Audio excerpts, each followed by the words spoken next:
And we are live. It is the year 2020. Our vision is somewhat clear. It is 8:01 Eastern, 6:01 Mountain. I'm Ben. How's everyone doing? It's Sunday night. We're hanging out with the man himself, Ike from Flipside Music out of Denver, Colorado. What's up? What's happening, everybody? What's happening, Ben? How you doing, man? Oh, doing great. You know, gearing up for NAMM. You know, I was watching the FAQ yesterday there. You know, we were virtually talking back and forth. Dylan's having a whole conversation about NAMM plans. So I'm like, you're recording this. This isn't live. You're not getting any feedback, Dylan. Yeah, that's kind of how we do. You know how we do our videos. It's a matter of like, we just turn the camera on. I go back. I put the front and the back on the video, and I'm like, all right, that's done. Yeah, that's pretty much how I do my demos. It's so much easier. It's less pressure. I mean, I get it. It's a little, not the highest end, but it's more real. It's more authentic is the way I put it. Exactly. Let's see. Who do we have in the chat? Man, we already got a bunch of people in here. We've got Tom High, the reason for our Monday hangover last weekend. Yeah. We've got Absolute Mayhem, Music Therapy Laz, Upside Down, Gary Tholander, one of the co-conspirators last week, Foulfish, good to see you, man.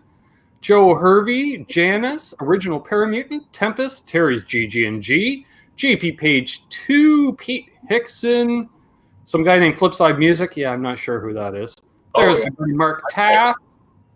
Let's see here. Scrolling down. BC Rich 581. Layla's Guitar Daddy. Brad Miller. Great Vanzini.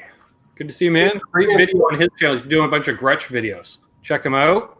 Pete Bialik. Mr. Butt Cheeks himself. Wana31. Brian Landreth. Nice. Yeah, we got the usual cast of characters already jumping in. Love it. Seems to be. That's pretty cool. I'm trying to figure out how to work this screen deal. I finally got my real, webcam instead of that shit I was using last week. Hey, Harley. Eddie Van Haskell. Thomas Santiago. Put in my request to have my Canadian currency exchanged into U.S. currency in advance of NAMM, and fortunately, the Canadian dollar has strengthened somewhat recently, so we got a nice exchange rate going. So it looks like, thanks to the fine folks here, we've got a NAMM fund of approximately $400 for booze. Nice. And maybe a pedal. And I'm sure you'll spend all of it. That's the plan, right? Just come back looking like Keith Richards at the end of a tour and be penniless. There's Lawrence Petross. What's up, Lawrence? And we can say, folks, the reason we started a couple minutes late is because of Lawrence Petross. Yes. He's working on a Flipside drive. It's going to be pretty cool. So look forward to that. We will definitely do a video on that one. Oh, yeah. I told Lawrence, too, I'm like, collaboration between you two. I'm like, I need one of those to demo. We'll get them out there. I know we'll definitely do one. We're trying to We're trying to definitely do more videos this year. Me and Dylan have been talking about, like, when are we going to do them? Because we don't have a lot of. It's already tight on time, so it's just like when we just have to make the time just to get the stuff out there a little further. Nice.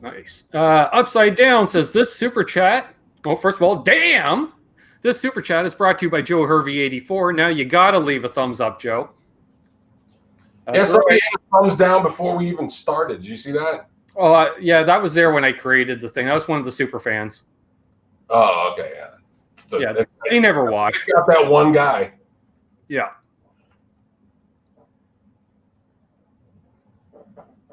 Oh, man. Awesome. Brendan says, nice. Have a fantastic time, Ben. I won't make this year or Summer NAMM, but 2021. Hope to be at one of them. That'd be awesome. I'd love to meet you in person, Brendan. You're going to go to Summer NAMM, right? That's the plan. If the channel keeps going the way it's going, I can't see why not. Cool. Yeah, me and Dylan are trying to get there this year. I mean, that's the plan. We're seeing that we're missing Winter NAMM. we definitely want to do the Summer NAMM deal. I'm thinking I might even drive it this time because it cost me about, like, it was basically the same flight to fly to Chicago as it does to go to California. Like, the difference is like $50, the same as to go out to Denver. It's only an extra $50 on top of, just to get in the air. And I was looking at for like $300-400. Why don't I just drive? I'm not going to burn that much gas. It's 12 hours each way from here. What are you driving? Just a sedan. Oh, so how many hours is it from where you guys are to Nashville? That'd be 12 hours. Really? That's it? Yep. That's farther than I got to drive. Or that's less. I think that's less than what I drive to get there. Pete says, I'm at the MGM Casino in Detroit right now. Wanted to support the channel. If I win, I'll leave you a super chat. Hope you're good luck, dude. Well, let's all wish Pete big luck on that big old jackpot. Always bet on black. Isn't that what they say? That's right.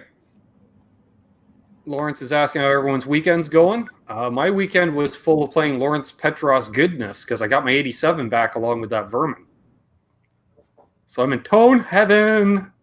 Nice. My weekend's been pretty good. I had a gig last night, so I'm a little tired today. That happens. Yeah, it wasn't too bad. It was fun. Good. It's always good to play out. It was fun. It was one of those things where you have your shining moments, and then the other ones where you're like, we've practiced that ending and nailed it every time in rehearsal, and seem to completely F it up. I mean, I think almost every band does that, where it's like, we always nail this, except for when people are watching. Yeah, I remember there was one song in the last band that literally I told them, look, that's just a rehearsal song. They're like, what? You don't think it's ready to be played? I'm like, no, because we only nail it at practice. Every time we performed it live, and it wasn't even the same. It wouldn't be, say, always screwing up the end. It was a different spot, but it was her cursed song. Just don't play it. Hey, yeah. Rick Hefner, David Ennis. We had one, it's like I sing a couple songs. Mm-hmm. And like one, I was at the beginning of the show last night. I'm like, all right, here's how we're going to do it. We're going to do 2 verses. I'm going to do a solo. I'm going to come in for a verse. Will do a solo. I'll come in for the last verse and we're out. Yeah, I fucked it up. Because you start going and all of a sudden, my brain got confused and it turned out all right. Nobody knew, but it was, it was still one of those I knew. Everybody else but the band knew. Well, that was like, I remember we covered a Skynyrd song and I was like, that turnaround, is that after the 4th solo or the 5th? And we're at the point we're just like, screw it, leave it out. Yep. Hey, JJ. Good to see you, sir. 9 days, brother. 9 days. Oh, I'm so jealous, man. I want to go. This will be the first time I missed a NAMM show in, I think, almost 5 years. Ouch. Well, like say, you could always do the Whirlwind Lawrence thing, right? Just fly in. Yeah, but that's just, I don't know. That's a hassle. Come hang at the House of Jams, I would have to if I ended up doing it. I'd have to hang out with you guys, which it could be dangerous. True. After last year's adventures, that could be certainly a little bit dangerous. Yeah, but then I stepped up my game even more at Summer NAMM. See, I wasn't there, man. I didn't see any of that. Yeah. Some people witnessed it. Like I say, talk to Matt and Chris. They saw it. Hey, Rob212, Matthew Stewart, Fruitcake Tony. Wow, we got lots of people jumping in. 41 people watching. What's up, SD Design? Joe asked, thoughts on Texas Toast guitars? I dig them. Me too. Not going to lie, I got separated from Aaron during Summer NAMM. I had enough beer into me. I'd already done my shooting for the day. I said, just fuck it. And I just went over to their booth, and I played all the guitars for like half hour, 45 minutes. Just like if I was hanging out in a music store. They're like, yeah, go through them. People are coming by, and I'm just playing away. Matt turns me up a bit. I lean down, turn myself back down. He's like, no, come on. So I guess technically I've done a product demo in a booth. Yeah, true. I mean, they're literally, well, they'd be that way, according to the camera. I mean, they're 2 miles away from my house. Nice. Yeah. Nice. So I usually pop in, There's the captain, Michael Smith. He just secured his NAMM pass yesterday, so he's staying in the proximity, a quick Uber ride from NAMM back to his hotel. Nice. Yeah. So we were talking yesterday. Modern Vintage, good to see you, man. If you see any cool stuff that I should check out, feel free to, Of course. Feel free to let me know. You mean actually do some work, yeah. If you just happen to see something cool, let me know. Because that's the part that I miss. I love seeing the smaller builders, and the big guys are cool. That's always a flashy bit, but the fun stuff is always on the lower level. Well, I was going to say, I'll find you the next cool little thing, hopefully, in the basement.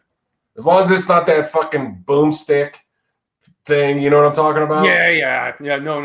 Or the little wooden hammer. Did you see the wooden hammer last year? Yeah. And it's like tapping on the strings. They got a whole booth. I'm like, you spent like $5,000 to sell me a stick? Yeah. Fuck, man, come on. Like, I don't know. Yeah, hello to Eric C. Half Ace.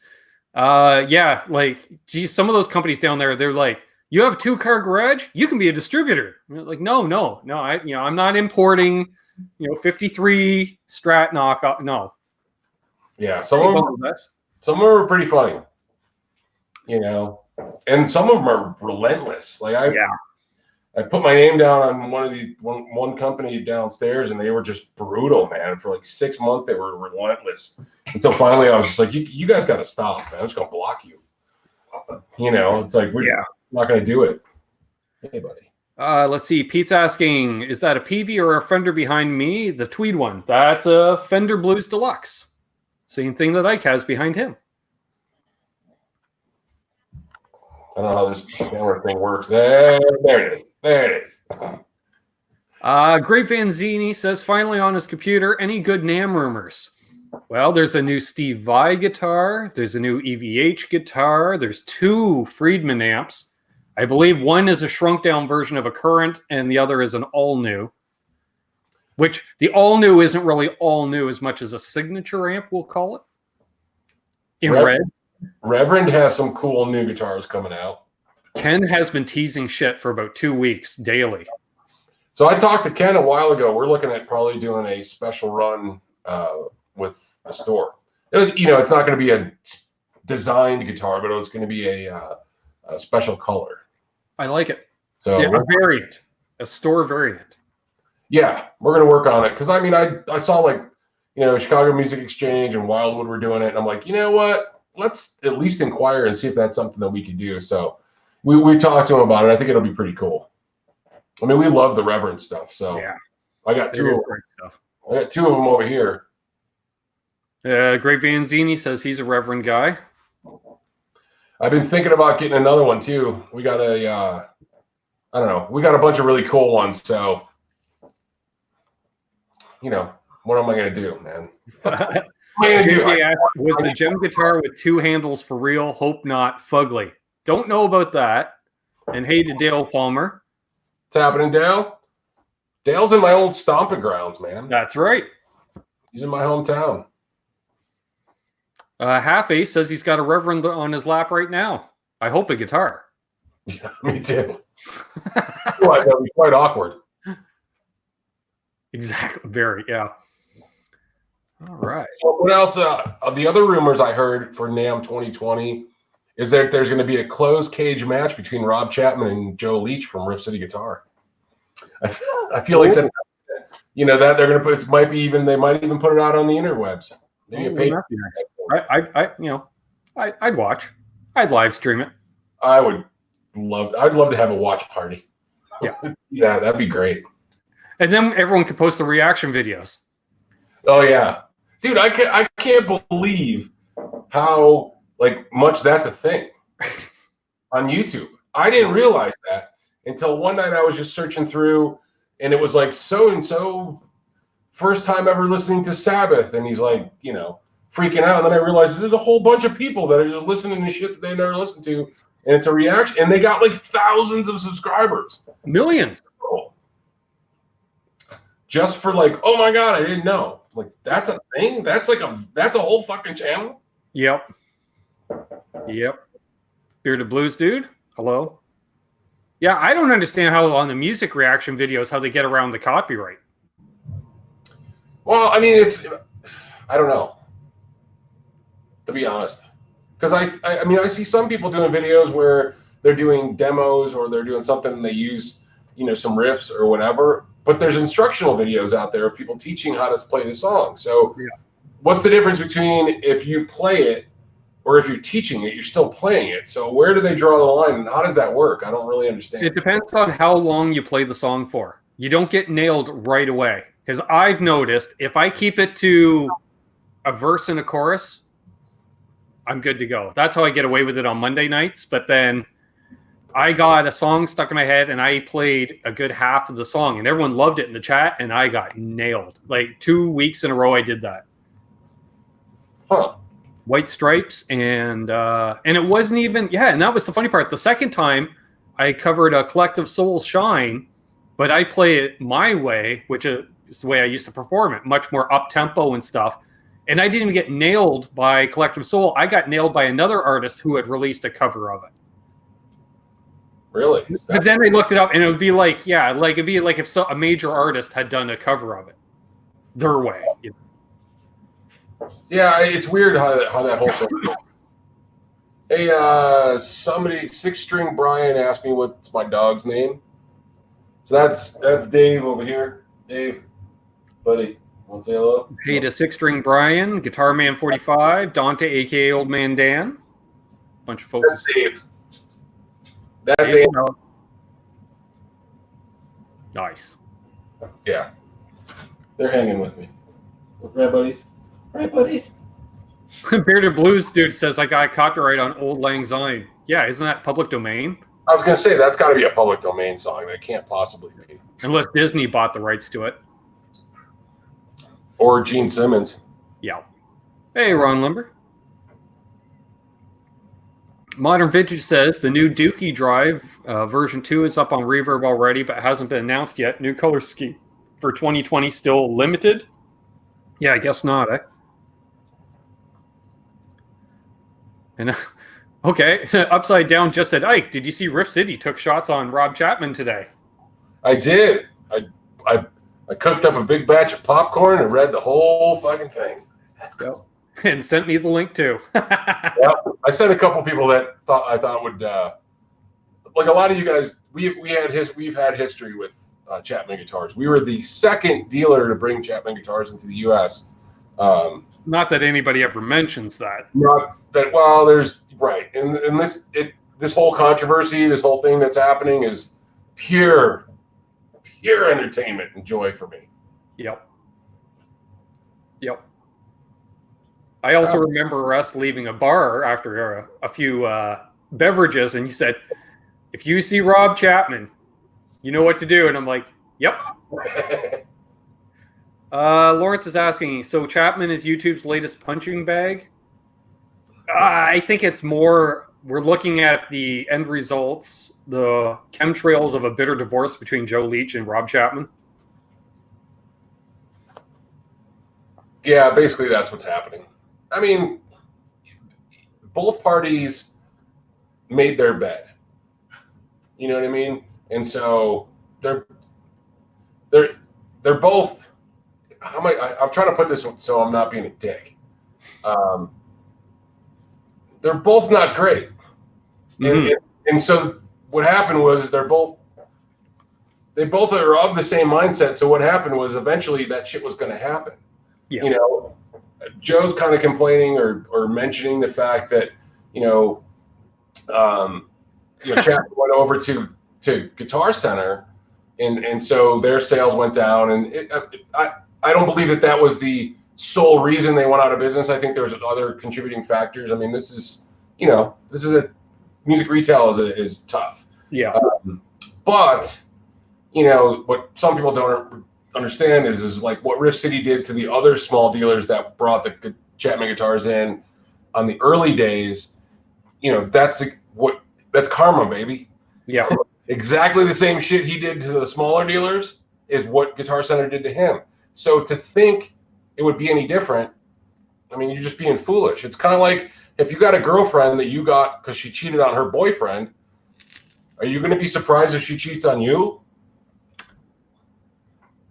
Exactly. Why wouldn't it's like you.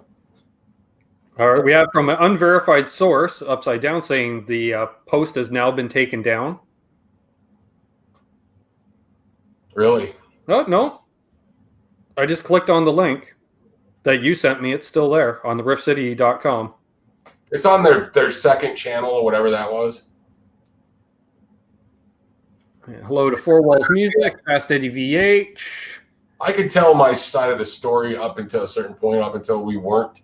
Yeah, I was going to say, you might want to leave out the last 72 hours or so. But yeah, I just, like I said, I could tell my side of the story, but I don't, you know what? We're long gone past those fucking people, both Joe and Rob, so I don't give a shit. They're just kind of like distant memories. But this is entertaining to watch, what's happening. Fruitcake Tony says, Ben, gotta sleep, bro. I'll catch you on the flip side later, dude. Aha. I like that. Let's see here. Paul Lou, hello. And Tom Harhigh said something. His pedals are called snake oil pedals. Yeah. I thought that was kind of funny when I first learned that. Like, wow, I don't know if you thought past the name real quick, but like I said, I don't really give a shit either way. It's just one of those. There we go. If anybody wants to read the latest. Oh, yeah. Nice job, right down. Thank you, sir. Hey, buddy. Terry just got cold food delivered. Well, that's okay if it's ice cream, but it's not cool if it's hot wings. Harley Hex says, I tune into YouTube to enjoy the content on it. All the drama and bashing is nothing I want to get into. There's plenty of that elsewhere. Yeah, exactly. Yeah, that's why because somebody's like, dude, you should tell like the stuff that happened to you guys and how it was. And I'm like, I don't want to get a part of this. I don't give a shit. Ryan from RNA Music. Hey, buddy. Good to see you. Hey. Oh, what happened? I missed it. Another ex-Chapman dealer. So he could tell stories too. Oh, damn. Tom Harhigh. Ben, will you be hanging out with your best buddy Lee Anderton at NAMM? Shots. I'm sure you could have tea with Lee. Or not. Lee and Ben. Yeah, pass. But I will have a shot. Because why not? Yeah. Thank you, Tom. I just got a beer. I'm enjoying a nice beer. I'm not doing the whiskey like last time. No. Yeah, that wasn't bad. I wasn't too bad the next day, but it wasn't great either. Yeah. I actually went out and shot 2 demos the next day. I had to work, but I was all right. I powered through it. I played, what was that? The Fender Daybreak Stratocaster. What's that? A limited run made in Japan Strat. Olympic white, which is more of a off-white with gold hardware. Is that a recent one? Yeah, limited run out of Japan. Yeah, that's all they seem to do now. Fender Japan, it's nothing but limited runs. We got the all mahogany Jazzmaster Telecaster deal. Oh yeah. Yeah, we got one of those. That's really cool. It's got a fat neck on it, so I like it. Very cool. Gary Tholander said he had a blast last week. Hello, Brian Bond. Let's see. Metalhead Hippie says, Ike, do you have any Behringer SF300 Super Fuzzes? I don't think so. It would be on the website on the under used pedals, but I don't think so. I don't remember seeing one. But then again, we got like a 250 used pedals right now, something like that. Yeah, it's insane. Dude, we're up like almost 1,000 pedals. I love it. I think you might be closing in as one of the probably best selections of pedals from a single shop out there. Like you're competing with the legit big boys, Yeah, but the big boys actually get all the online sales. We're trying. We're getting some good local sales. Yeah. Now our website's picked up a little bit. The thing is I do like the fact that we can, you know, the local community. It's like we have a community around us. Yeah. Whereas like stuff like this, which is really cool. So if somebody kind of watches us on YouTube or whatever and gets a feel for what like the store or how we kind of do things, that to me seems like a more personal connection than just, hey, click and we send it out. It's like there's no interaction there at all. And I don't know. I mean, that's part of the way business gets done, but you know, we like to have some interaction with our customers, even if they're not local. See, Metalhead Hippie says it doesn't seem to be any around, so he's having a hard time finding that fuzz. Okay, take a look around. Six String Brian likes Les Pauls. Yeah, no kidding, buddy. Jeez, you bought 3 in the last year. Love it. Good to see James Severance here, and damn, the captain, Michael Smith, coming in like a rocket. Here's a few bucks for when we finally meet at NAMM. We can buy each other a couple of beers. Can't wait to shake your hand, brother. Shake my hand. You're getting a big old hug. Maybe some tongue. I don't know if I'll go that far. Hey, $20, bro. $20. Let's see. Modern Vintage. Any news on the new SLO 100? Is that the Steve Ray Vaughan one? Basically, the Steve Ray Vaughan Soldano is being released. Oh, that was the one. You played that last year, didn't you? Was that you? I did. Yeah, I remember seeing it. It was just that whole booth was a mess. It wasn't a mess in a bad way. It was just there was so many people there. It was just a little bit too rowdy. Yeah, because you had basically that mini crossroads of Friedman, Soldano, Wampler, because it was all boutique amp distribution. Yeah, Morgan. They were constantly having high-end people walking in, which draws in a crowd. You know, it's hard for you to look at a Wampler pedal while sharing the booth. Jerry Cantrell's checking out his new amp, right? You're like, fuck. Yep. Josh Smith was there. I walked by and I was like, oh, well, he's in there. He was playing a Morgan, you know, and I was like, oh, what? I mean, it's the NAMM show. So I think when you go to the show, you're not like, oh my God, if one of these dudes was just at like the local burrito shop, it would be a big deal. Right. But at the NAMM show, we're just kind of like, hey, there's Stevie Wonder again. You know? Yeah. So it's like we see a whole bunch of people. It's just no big deal, I think. Let's see. Brendan Buttcheeks was asking if you have an online presence. Yes, it is. Flipside-music.com. Check it out. Great website. Michael Smith says tongue all the way. Great. That's what I got to look forward to. JP Page 2 says he hears there's a Tom Morello signature coming out from Fender at NAMM. Ooh, that'd be cool. I haven't heard much from Fender. You know, like I said, Reverend has kind of leaked some stuff. ESP has leaked some stuff. I think some of the ESP stuff looks really cool. You know, the LTD models. Yeah, it looks like they're doing a final Kerry King signature. The Reverend's got a single cut that I'm really interested in. So check those out for me. Yeah. They got a carved top and a flat top, and I'm interested in both of those because we're a Reverend dealer. So right. We're going to be ordering some new guitars. It's just a matter of like, I really wish I could put my hands on those. I will definitely check them out for you, sir. And if JJ's still watching, JJ, we got to hit the Reverend booth. Let's see. Poo Ninja, hello, says the new gem was leaked. So it does look like it's a double-handled gem. Good God. Okay. Sure. Yep. Great. Somebody was asking about the new Friedmans. So somebody mentioned earlier, like an SS100 or something. But I heard the Jakey Lee signature amp is coming out. Oh, that'd be cool. Yeah. I like the Friedman stuff. It's just, man, it's spendy. Yeah. Well, it's because they've called, I mean, we're part of the whole boutique thing because we deal with effects and that kind of stuff and Wampler. Right. And they're nice dudes over there.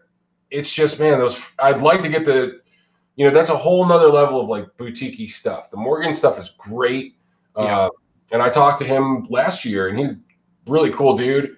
The Friedman stuff sounds great too, but you know, it starts getting pretty spendy. And I don't know, you know, pedals move faster than amps. That's true. Hey, Dwight Bailey. JJ says I'm here laying guide bass tracks and listening. Nice. He's always multitasking. What happened? Well, I told JJ so he can remind me to check out the Reverence. He says he's laying down bass tracks and listening to us at the same time.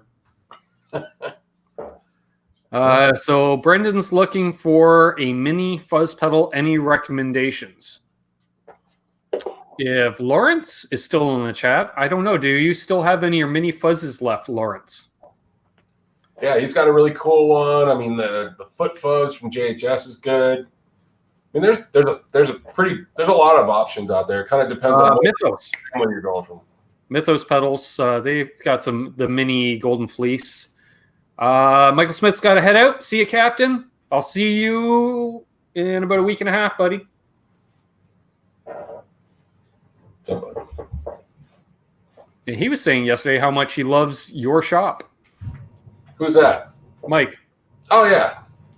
He came in. We've kind of changed things up since the last time he's been there, too.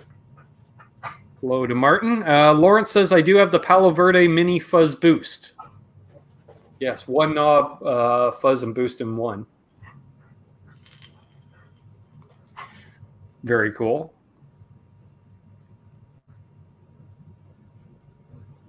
Ironically, Brendan was looking at that pedal. Nice.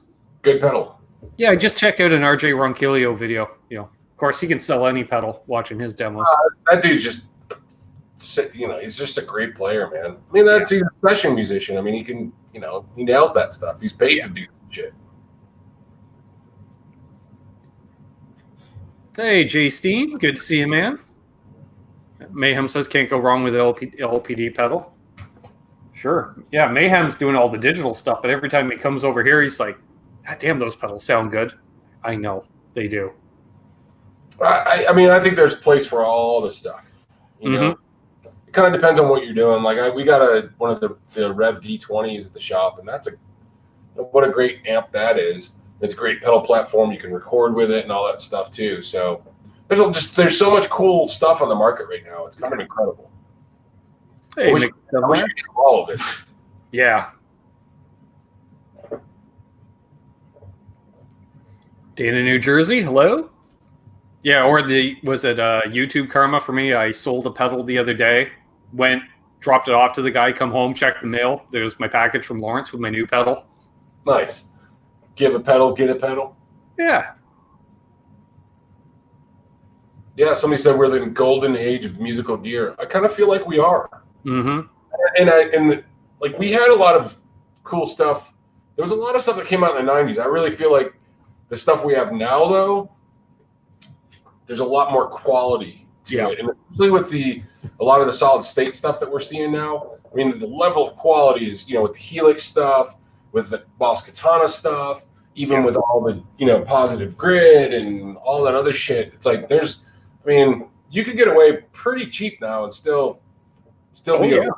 Yeah. And I like the fact I don't have to spend well over $100 to try a phaser for the first time. You can buy your $30 Amazon pedal. It'll do the job. And then if you want to go ahead and upgrade, you can. Right. Well, there's also a lot of cool small companies. Like Outlaw is a great example of good pedals. They're Canadian guys. Mm-hmm. Really, for the price. I mean, we've been selling a decent amount of them because, and I think I've said this before. Somebody comes in looking for, hey, I need a chorus to do, 2 bars. Yeah. I'm not buying a $200 chorus. Right. I just need something that's going to give me the effect because that's the only song I have it in or whatever. And those Outlaw effects really do cover that ground pretty well. And they're like $50-$60. Yeah. Can't beat that. The Deputy Marshall has got to be bang for the buck, the best Marshall in a box. That's a really nice pedal. And the Dumbleweed. I love the Dumbleweed too. The Vigilante's a pretty cool one. Yep. The Funnel Cloud, as far as a fender, that's a really nice little. I've been trying to get my hands on one of them for a while, but they were out of production for a little while there. We sold. I think we had 2 left, and we blew them out this week. They went both of them. Nice. Yeah, the last time I was in touch with them last fall to do some work for them, at that time there was a problem with noise from one of the chips they were using in the Funnel Cloud. I was like, well, good on you for not keeping and making them and just putting them out there noisy. Like, you knew enough to stop production, figure out the problem. Let's see here. Mayhem asks, Question for everyone: what is a good set of headphones to plug into my Katana 100 for those late night practice sections? Long cord is a bonus. What about those Wazacraft headphones? I bet you they're probably paired up with the Katana nicely. Yeah, but aren't they an amplifier themselves? I haven't gotten them yet, so I don't know. All I know is apparently if you turn your head, it'll turn the EQ. It senses that, like, your amp's behind you, you turn your head, then it'll actually play your amp to the side. Oh, wow, that's kind of cool. Yeah. I got them on order, but sometimes the big guys get their shit first. Yeah, imagine that, eh? Yeah, which is unfortunate. But I got a set of, you can't see them, just a CAD audio headphones. Mm-hmm. They work great. Sure. Also, the new Electro-Harmonics ones aren't too bad, and they're pretty affordable. Nice. We had those in. We sold them out during the Christmas season, so we got more of them coming in too. But they were pretty good. And what was cool about them is you could put an SD card right into the headphone. Oh, nice. So you could just play your own shit and just be in your own planet for cool as long as you'd like. Let's see. Hello to Four Walls Music. Brett McCord, hello. Let's see here. Brendan says, I wish I started earlier. I'm 51 and just started buying gear last year. As you know, I started building cigar box guitars 2 years ago. I'm now addicted to all things guitar. I do that. I haven't built one in a while, but I build them too. I got probably 40 cigar boxes in my workshop over here. Nice. Lawrence says, the magic holy grail for a digital modeling device will be when they can design the inputs to be able to be overdriven and the sound musical like analog stuff. Exactly. Yeah. Sense that it's getting slammed and break up accordingly. But they're getting close. Like I think the Katana gets real close to that. I mean, it's pretty touch sensitive. Damn. Metalhead hippie. Yeah. If you're not subbed to Ike's YouTube, go do it. Thank you. Exactly. Yes, please. We will actually be having, for real, more videos this year. I swear. I've been saying it for the last 2 years, but this year we're actually going to do more videos. It just won't be the question and answer shit. Oh, yeah, I forgot I got a banner, too. Boom. Let's put that up, too. Oh, look at all that fancy stuff you got now. Oh, yeah. It's just remembering to actually hit it. Thank you, Upside Down. Just put in your YouTube channel in there. Yeah, Great. Go grab one of his FAQ, the latest one. Watch it. Drop a question in. They'll answer it the next week. Yep, we'll do it. If it's a good answer, hey, then you're lucky. Exactly. Both of them are pretty good. Hey, if they stay on topic at times, you're lucky. Yeah, that's true. we do have a tendency to drift. A little bit. That's okay, though. Hey, Grumpy Mike. Good to see you, man. Let's see here. Lawrence says the biggest issue with digital is the AD converters sound like ass when overdriven. Exactly. I agree. Hey, there's Cousin Doug. He says, hey there, skinnier cousin. Hey, Chuck Booth. The new Fender Tonemaster amps seem to be able to pull off that magic at the inputs like the old tube amps. I'd be curious to try that. We've had them at the shop, and I think they sound pretty good. We did an A/B kind of test with a real one. I would say they are 98%. But I wonder, do they take pedals the same? Well, that's where I think it starts to get a little funky. Yeah, I think, I just thought the ultimate test would be taking like a clean boost and hearing the difference in the amps get broken up as the result of a clean boost just slamming that preamp. There's a little bit of difference. I could hear because the guitar player in my band has one. He actually got it for us, and I can hear a little bit of a difference. I mean, just a slight difference when he's driving it compared to like a regular tube amp. And I don't mean that in a bad way. I just can hear the difference. You know what I mean? It seems a little bit more, it seems just a tad more sterile than what you would get when those tubes are just getting hot. You know what I mean? But all in all, I mean, clean, it sounds like it nails it. Let's see here. Lawrence was saying he thought the Tone Masters were just solid state and not digital. That I'm not sure on. They're Six solid. String Brian does have to get up at 5 a.m. for work after vacation for 2 weeks. Get some sleep, buddy. Drive safe. I think it's been snowing again. So if you don't have to stay off the highway, it's been crazy, the amount of traffic on the highway today. SD Design wants to see a pedal board. Well, it's too big to lift up, so I will take a photo of the current mess.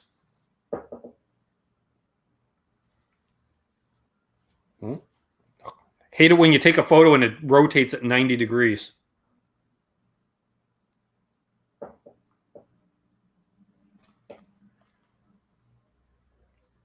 Solid state is analog, so it should behave like the tube version in regards to the input slammed with a booster, according to Lawrence. Yes, I agree.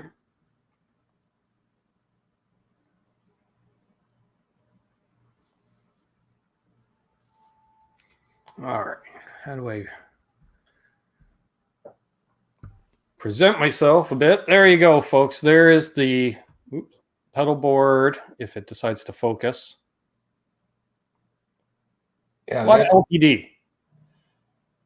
That's a shit mess right there, man. That's a lot of cables. And I'm not even using the top row. You got to clean that up. Yeah, well, I'm adding a second power supply, so there can be about 15, 16 pedals on the board.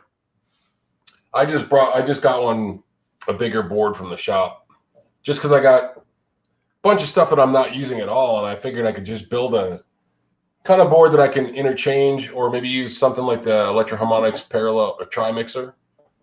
Okay. Parallel, and then just have a bunch of different stuff happening. It's going to be mostly drives. Most of the shit I have here is drives. Mark Taft says, I believe there's a new German 6-string electric being featured at NAMM. Am I correct? It's a good question. There's a few German guitar companies, so Framus could have something new. Who knows? That's the only German builder I can think of off the top of my head. Pete Hickson says, OCD triggered with one photo. Yeah, I can do that. All right, Buck Cheeks has to head out too. He's got to get up at 4:30 for work. And JP Page has to head out. See you on tomorrow's show. Will do, man. Tone Fuchs. Yeah, it could be Tone Fuchs, Tom Harhai. Yeah, that sounds German.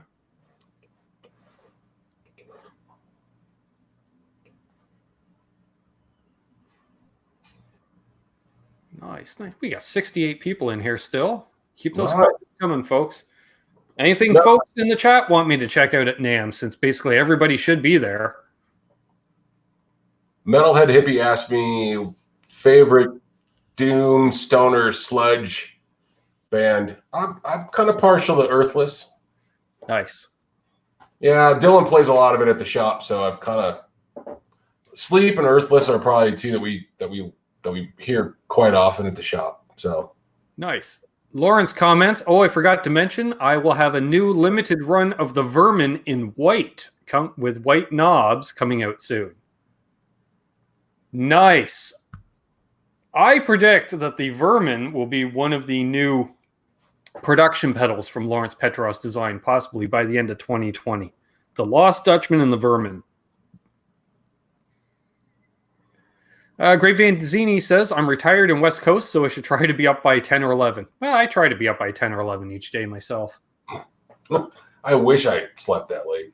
No, I just feel bad. It's when it's like you or Lawrence text me in the morning and wake me up, and I'm like, God damn it, you guys are several hours behind. I should be up before you. Dude, I'm up like early, 5:30, 6 o'clock usually. But I got these two. So they kind of get me up and moving. Tom Harhai says, count me in or sign me up on one of the Vermins. Nice. Hello, Milt. That would have been a Framus then, Mark, if it was the Tone King from Germany. Steve Anderson says 44 thumbs up from me. Awesome. Yes, Steve, I will be checking out the new EVH guitar, and I hope to have the demo of it up right on the Thursday, like the first day of NAMM. I'm going to shoot it quick not plug it in or anything, but just a quick look at preview type thing, and we'll get that up. Because I know guys like Steve Anderson's crazy. He sees this stuff, and he orders that EVH stuff right away. Hardcore.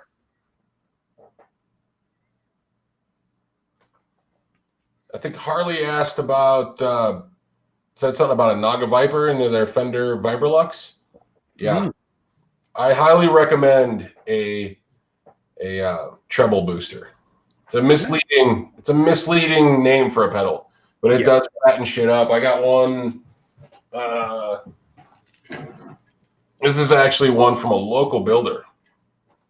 Chuck French makes these. He's a pedal builder here locally. He brings us some cool stuff. And he brought this in. I plugged it into one of the Fenders we had at the shop, and I was like, "Yeah, taking that." Nice. Yeah, I highly recommend treble boosters. Hey, Steve Luther. He says, "Hey Ben, what's the one big thing that you want to see at NAMM?" All my friends. Beyond that, I want to grab a Friedman guitar and plug it into a Friedman amp. It's always my highlight at NAMM, tone-wise, is checking out the Friedman booth. They always got some cool stuff. I always like going to see the Fender stuff, and I don't know. The Fender booth last year, I was kind of put off since the only thing I could play was that acoustic teleacoustic thing. Everything else was behind rope or under glass. Yeah, I got a chance to play the Jimmy Page Telecaster, not the $25,000 one, but the Mexican made one. Yeah, I got to play one of them too in like August. I finally got my hands on one. I ordered mine at the NAMM show. I still don't have it. So talk about all the big guys getting their shit first. Yeah. It's almost a year, and I'm still waiting on I'm still waiting on it. So I'm a little kind of pissed about that, but not much I can do. Sweetwater's got to make their money first, apparently. Terry says, for Ike from Chuck Booth, best small amp between the Blackstar ID Core Stereo 10 V2 or the Line 6 Spider 20 Blackstar, because it's not a Line 6 Spider. I have never played the Line 6, so I'll go Blackstar. But I would suggest getting a Katana anyway. Well, Glenn Fricker accepted my friend request on Facebook today, so I'm saying no Line 6 Spiders. I had a Line 6 Spider 4 back years and years ago, and because it had a looper in it, I thought that was awesome. Right. And until I really got into playing it, I'm like, this thing blows. Because I had a twin. And I was like, I just thought it would be fun, to kind of mess around with the different tones and have a looper, and I thought it sounded like a bag of shit. So that got sold.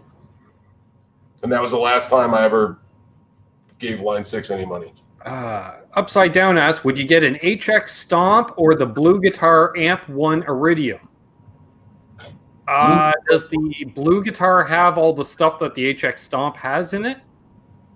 That's my question, because the HX Stomp has a lot of shit in it.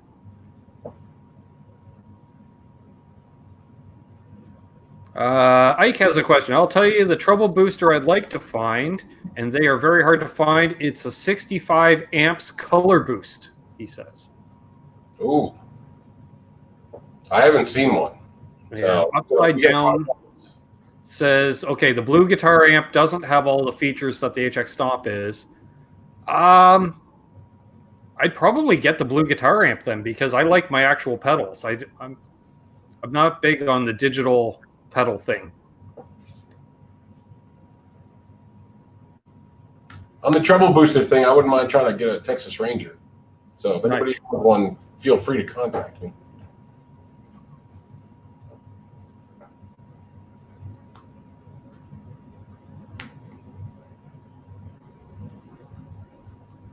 Everyone's commenting on that. Awesome.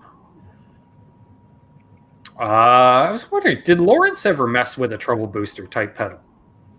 Because I know he brought out a lot of stuff before I discovered his stuff. So I figured I'd throw the question out there. He might be lurking in there still. Bearded Blues Dude is asking if you're going to NAMM.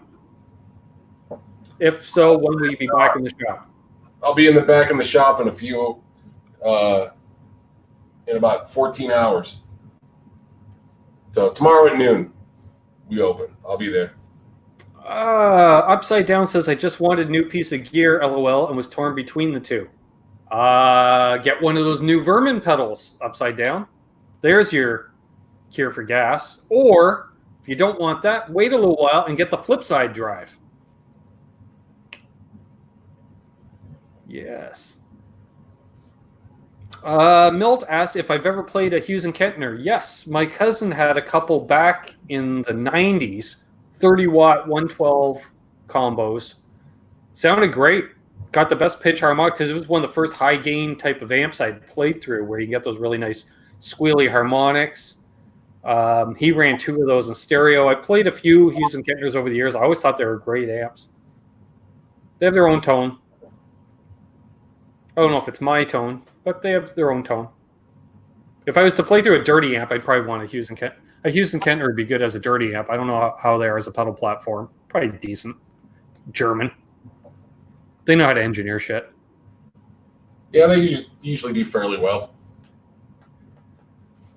Lawrence asks, Ike, did I ever send you the Javelina Mini, my SRV in a box booster?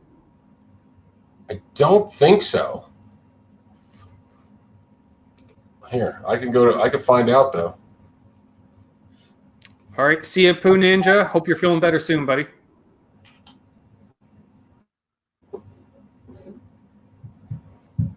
Oh, this won't let me log in.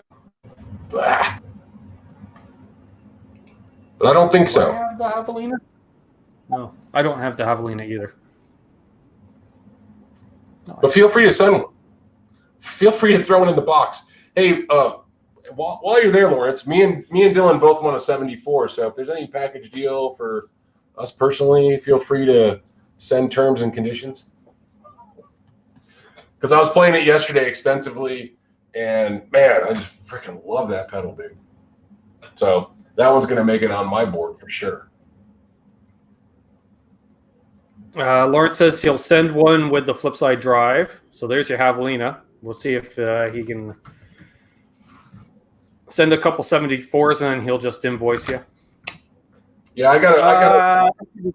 Why does it look like daylight out Ike's window? Because he's a couple thousand miles west of me. It's just the way the light. There's another light like back here, and it's the way the angle is hitting. It just looks like it's light outside. It's not. It's Lawrence dark. says he'd love to, but he's currently out of stock and waiting on enclosures for the 74s. Oh no! Hey, I'll call you tomorrow, or I'll shoot you an email. Because we got to order extra stuff too. We're out of a couple things, so. Awesome. That's good to hear. You're selling the stuff, and he's selling the stuff. That's win-win. Tom Harhigh says it got dark in his neighborhood at 4 p.m. today. Yeah, I remember you mentioning that, Tom. We were hanging out in live stream together. I think Pete Thorne's live stream. That's what it was. Great Vancini asks, what are the 74s? The 74 is a pedal from Lawrence Petross design. Go figure. And it's based on your late Plexi period Marshall. It's a Marshall in a box. And it is an amazing Marshall in a box. I used to have one. I need to get another one too.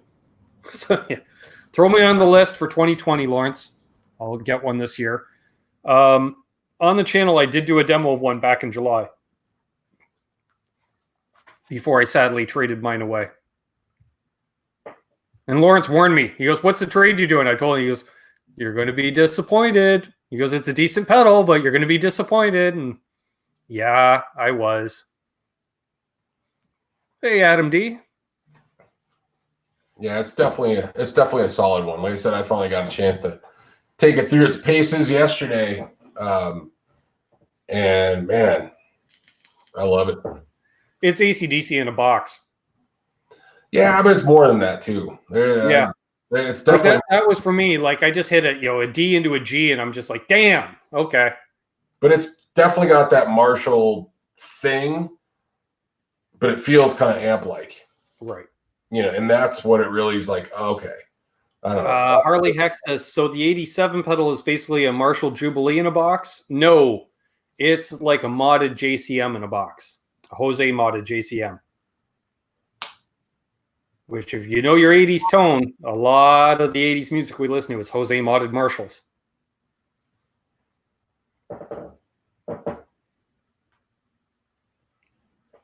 Metalhead Hippie. Have you been partaking? He's asking if you have a Behringer Fuzz again. No, I don't. Still no. You haven't got one in since the last. I haven't got one in since 20 minutes ago when we don't. Nope, we don't. Great. Tom Harhigh says Lawrence Petross design pedals are nice in a box. Yep, I've yet to be disappointed. I agree. Hang on one second. I need to go grab another one of these guys. You go ahead and do that. Be right back. Dave, entertain everybody for me. Grumpy Mike. No, I have not tried any Hotone or Hot Tone stuff, unfortunately. Okay, I was wondering, Metalhead Hippie. Oh, and Joe Hervey. I was going to email you, but since you're in the chat, would you mind, Joe, if I waited until I get back from NAMM to ship out your package, and I will include a few more things in the package, including, I threw one in today, a Lawrence Petross design guitar pick. I want to throw in some more picks for you, another 20 or so picks, Joe, if that's cool with you. Joe won our holiday giveaway of a bunch of random swag I had around here. Cool, Joe.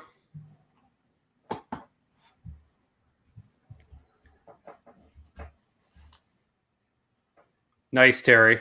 I'm not repeating that. Hey, Ben Gosselin. Good to see you. Good name. Martin says those picks are awesome. Yeah, I'm not a big fan of the smaller jazz size picks, but I will be saying I have been playing them. See, I don't have a Flipside pick. That I don't have. Oh, come on. It won't focus. Focus. Fuck, it won't do it. More than welcome, Joe. Okay, Bearded Blues Dude's got to head out. See you, man. I'll send you one on the next. Sounds good. Did I ever send you one of the I'd Tap That shirts? No, I've been waiting on that one. You guys, I don't even think we got them on the website yet. We got so caught up with so much crap that we didn't even really properly present those. I was going to say, do you want to just rush ship it to JJ's place and it'll be waiting for me to wear it NAMM?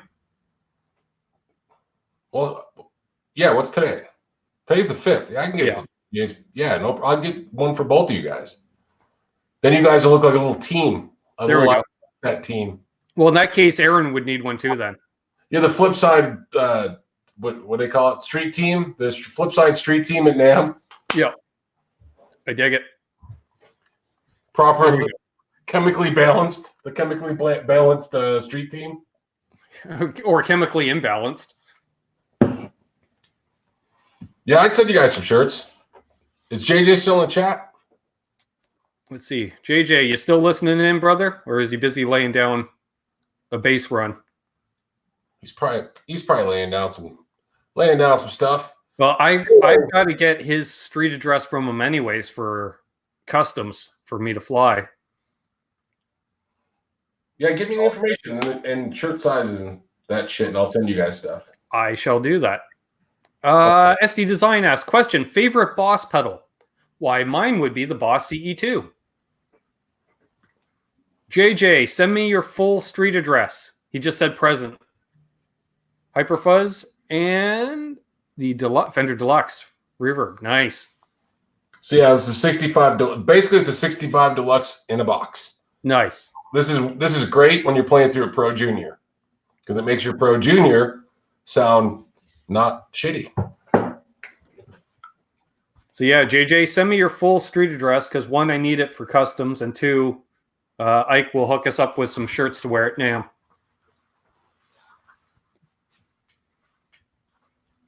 Which just means that's one less thing I have to pack.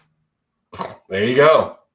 And you're already packed though, so it doesn't matter. Yeah, I'm pretty much packed already. Yeah. I think there's 3 Canucks shirts in there, 3 Flipside shirts, and a couple Lawrence Petross shirts. I need a Lawrence Petross shirt too. It's funny. What's funny is that we get pedal companies sometimes that we'll order stuff and they'll throw shirts in, and they always throw like mediums in in the thing, I'm like, who do you guys think you're dealing with? Like, me and Dylan are both well north of 200. So it's like, we're not worried. We don't squeeze into mediums. It's like they should at least ask. Hey, Wilmar. Yeah. Whereas I get the opposite. Whenever I have one, not like I'll go down to Ardens, and they'll get the swag, and they're like, "Hey, Sean left you a shirt." I'm like, "Awesome!" It's always an XL, and I wear a medium, so I'm swimming in the thing. Yeah, for me, I need a double X or I'm screwed. So, Will says, "I want to replace my Bass Breaker 15 as it's just too noisy. I like it, but I'm done with it. I don't have experience playing a lot of amps. Do you know an amp that sounds similar to a Bass Breaker 15? Well, what would you say sounds similar to a Bass Breaker 15? Ooh, Bass Breaker 15. I mean, you start kind of getting it. To be honest, the Bass Breaker stuff, definitely has. I think it has kind of a Marshall-y type vibe to it. Yeah. So you want to go in that direction. Yeah, maybe like the DSL or something like that. I always find the DSLs to be fizzy, though. That's the thing for me. But I won't go as low as an MG. No. Nope. Metalhead Hippie asked me if I would sell him this. No. I've been waiting for this to come into the shop. The first one that walked in, Dylan snatched it up before I could keep it. And so when this one came in, I was like, I'm keeping this one. Nice. So Crowbar entering I'll save one for you. There we go. Crowbar entering the chat like a champ. He says they print t-shirts for Ben on a tube sock. I don't know, but if you look at my NAMM videos, especially Winter NAMM, you could tell JJ and I were drinking a lot of beer because the video I shot on day one versus the end of NAMM, the paunch sticks out an extra couple inches because of all the beer weight. I think I put on like 4 or 5 pounds at NAMM last year. Well, you end up eating more, drinking more, carrying on. Well, that's the thing. Like, you're there for 3 days or 4 days, but you're always going out or something like that. Exactly. Boom. All right, we have JJ's address. Sweet.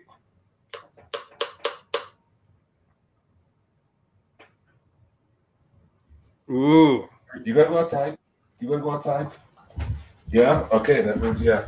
Give me one. Lawrence says, perhaps I should do a version of the Boss Hyperfuzz. Maybe, Lawrence. Maybe. Now we're talking. Because we got a pretty cool fuzz pedal that we've done with Matt from Stomp Underfoot. And we're not opposed to other fuzz voicings. Because we do have a pretty good stoner sledge doomy kind of crowd here in the Denver area. So there's no shortage of moving fuzzes. All right, you gotta go outside. Hang on 1 second. Yeah. Come on. Hey, Michael B. Ange. Let's see. To a better version. Lawrence does a better version of everything, Tom. I think so.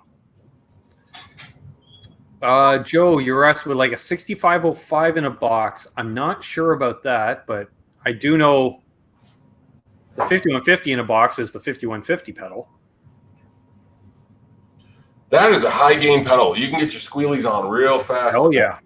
JJ says, stoked and honored to represent Flipside at NAMM 2020. Hells yeah. Yeah. I agree. Tom says, I think in a few years, people will be scouring Reverb for early edition LPD pedals. Yep. I agree. Let's hope so. You never know what the hell's going, you never know what's going to happen and how things are. All it takes is 1 or 2 guys to put your pedal on their board, and I think your business will change overnight. That seems to what happened with Zach from Mythos. It's kind of amazing how, I think that's kind of it with a lot of stuff. Yeah. Even other small businesses, you get 1 or 2 people that really kind of mention you or understand what you do or how you do it, and that can really send you quickly through, through the tough times. That's true. We don't quite have that shit, but You know, we're like the Penguins. Right. We just put our head down and keep trotting forward, and you know, we're getting there. Mellowed Hippie likes the Demogorgon he got from you. Yeah, that's one of Dylan's faves. What's that? That's one of Dylan's faves. Yeah, it's one of my faves too. Yeah. I mean, it's a cool circuit. It really does. It's gnarly. You know, in a good way. Dwight Bailey just subscribed to you. Nice. Thanks, Dwight. Much appreciated. We could use every subscriber we can get. See, this is kind of like what I was talking about earlier.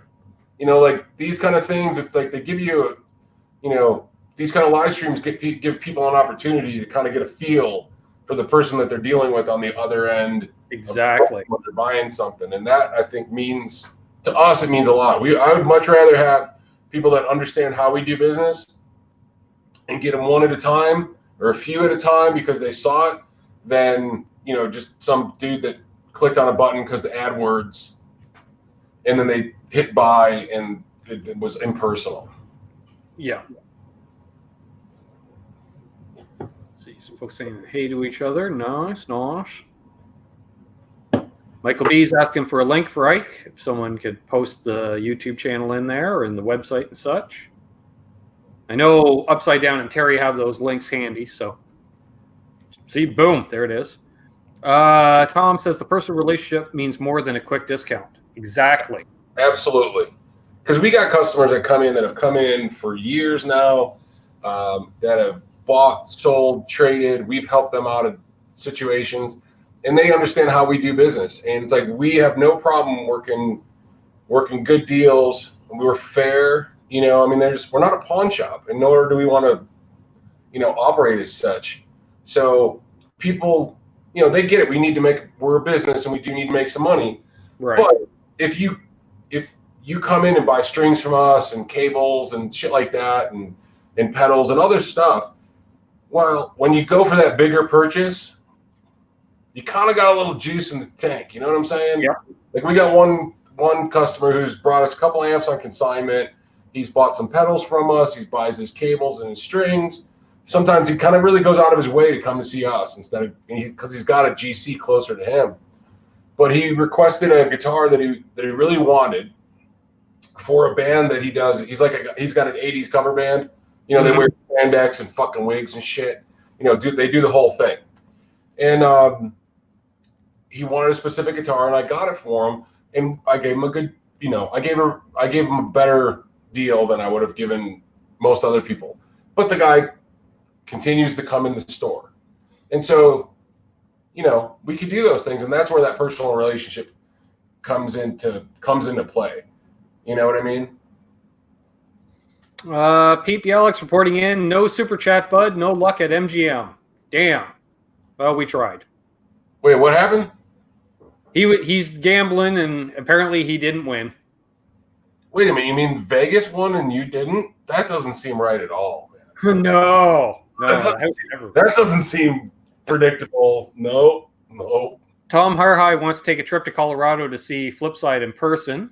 Nice. Come on, you're going to get the exact same shit you're going to get here. Lawrence is asking, is there a particular mode on the Hyperfuzz you like? Oh, shit. You know what? I'd have to kind of, I don't remember if it's one or two. It's just kind of one of those things where I plug it in and I go, you know what I mean? I can get back to you on it, though. I think you should, since he's thinking about building one now. Yeah. Yeah, I'll definitely get back to you on it. Milt says he just subscribed to you as well. Awesome. Awesome. Thank you very much. Milt's right across the river from Pete. Pete's in Detroit at the casino, and Milt works at the casino in Windsor. Also, with this kind of stuff, is I got to get this room. My room in here is not treated, and so I got some stuff I'm working on to. It's too bouncy, so it aggravates the shit out of me because I can't get. Sometimes I have to turn the amp in a certain direction or put something in front of it and point it the other way for it to even close to what it normally sounds like. SD doesn't like my idea on the CE2. Found it's a little bland for him. He prefers a stereo tri-chorus. I would if I ran stereo, but the CE2, that's a benchmark pedal. It's all over music from the 80s. Oh, yeah. Wow, it looks like we got about half a dozen subs headed your way. That's awesome. Thank you very much, everybody. Half Ace says, is it difficult to replace the lead wires on a pickup? I'm fixing a cheapie and it seems easier than working with the thin wires that are on it. That's a good question. Don't do it, man. No. That's my advice. Don't do it. No. If anything, I would just extend the lead with maybe a bit thicker wire or something like that. Yeah, if you're trying to work on the ends, yeah, don't try to cut it all the way back and do anything. That's going to be a pain in the dick. Yeah. That'll be a tape. Yeah, it'll be tough. Hey, Craig Thompson says, ever played any Silvertone 1400 series amps? You know, I've never played through a Silvertone amps. I've seen a few. I've never had a chance to actually play through one. Somebody watched the reverb video today because that was on the 6 best small amp thing. Gotcha. Yep. I played one. We get a lot of weird shit in the shop. Nice. So we have a customer that's kind of into a lot of the old stuff, and every now and again he'll bring something. He's like, here, check this thing out. So nice. Yeah, they're good sounding amps. I mean, all that old stuff is, you got to remember, some of that shit is really old. Those caps are old. They're probably shot. They probably don't sound like what they originally did. Yeah. So you'd have to get them replaced in order for them to kind of be at their true glory. But some of that stuff has such a unique sound to it that it's worth it if you can find one that's not overpriced. That somebody, I mean, because I remember those Silvertone things, you could buy them at garage sales for $15. Yeah. That shit would be laying around. Nobody cared. All the Harmony guitars back in the day. Exactly. $15 max. Yep. You know, now it's hundreds of dollars. Mm-hmm. So, not saying that they're total shit, but if you can rework one of those old Harmonies, they do have solid tops on them. Yeah. If you were to take the top off, rebrace it with X bracing so it sounds better, they are really nice. Yep. Let's see. Jay Steen's been listening to What the FAQs the last few weeks. He's a truck driver. Awesome. Thanks, dude. Chuck Booth says, I get to Denver all the time, but I'm stuck in a stupid semi. I'm a little scared to try and get that tractor trailer near your shop. Yeah. I can see that. It's not too bad, though. We're relatively accessible. We've actually had car trailers parked in the front of our shop. They weren't coming to us, but there's a dealer or something. So you can make it happen. There you go. Just roll up right out front, Chuck. Throw the 4-ways on. Go in. Check out some gear. Do it, man. Wanna31 says he just subbed to Ike. It's a bit of a trip from the UK, though. Well, if you're ever out here, though, please stop in. You know, we've got. Chuck says I could haul a whole damn arena setup.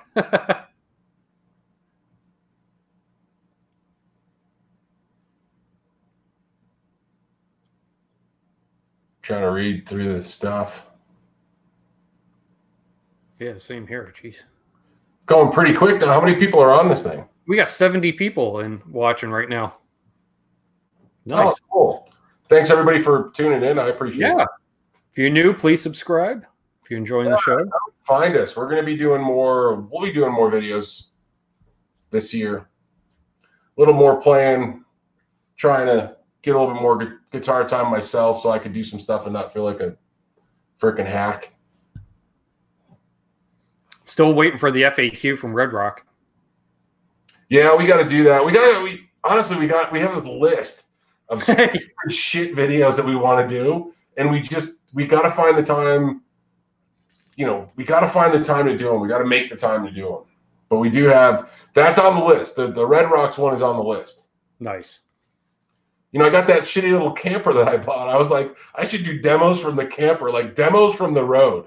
Yeah. So if I go on a camping trip or something, or even because I told Dylan he could use the camper too. You know, we're all like family. That's just kind of how I roll my shit. But I was like, that could be a cool little series, like demos from the road and just demo shit in this little camper. Love it. It's dinky. Mm-hmm. Yeah, I know. That's something like I was telling you last week off air. That's something I'm looking to get is some kind of small conversion van or something and just start hitting more events because of the cost of flying. And I like to drive, and then I can hit all these little mom and pop shops on the way too. Well, that was the thing I was thinking too. Like if I do, just some road trippy stuff, I'm going to try to find some small dealers to go to. I mean, I'm a shop owner, so there's a common ground, and I do that when I do. If I don't really travel a lot, but I do like to stop in if I'm in a different area. I like to go to a music store, guitar store. Sure. And some owners are really cool, and then there's other dudes that are just like not. I don't get it. It's like we have the same thing. We do the same thing. Can't you be nice for 10 minutes? Yeah.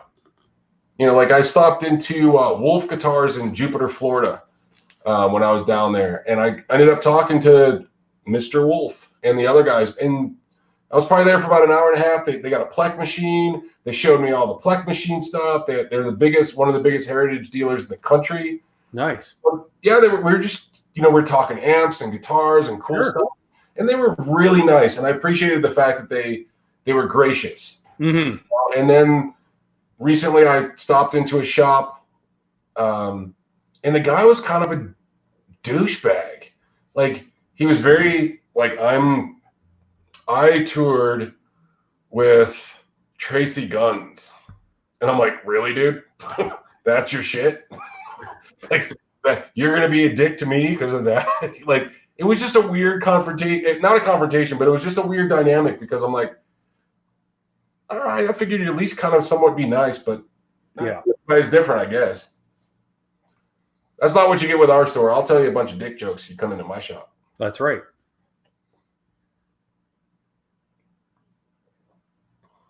Craig says, ironically, I bought a 1481 2 days ago, paid $2.25 US, and the speakers are from 1956. Nice. Nice. Yeah. Very cool. There's a lot of stuff popping through this thing. Yeah. A lot of talking to each other.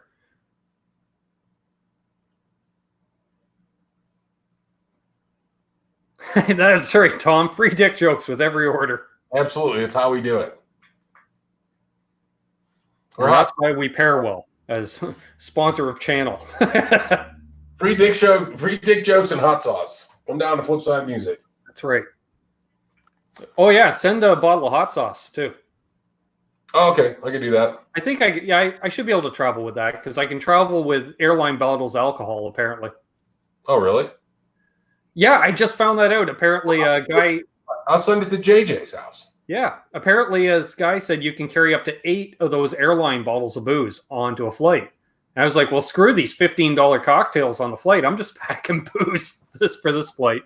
Might as well. That's your carry-on, baby. That's how we do it. Hells yeah. And they'll just look at my luggage. They'll be like, you're going to NAMM, aren't you? Like, yeah. Well, I remember the first NAMM show I went to, I was going down the escalator, and the dude's like, you look like you're going to the NAMM show. I'm like, yeah. He's like, you want to catch a cab? I got to go there too. I'm like, sure, man. He ended up being just some studio musician somewhere flying in from, I don't remember. It was 5 years ago, but it was just kind of funny because he's like, yeah, you look like going to the NAMM show.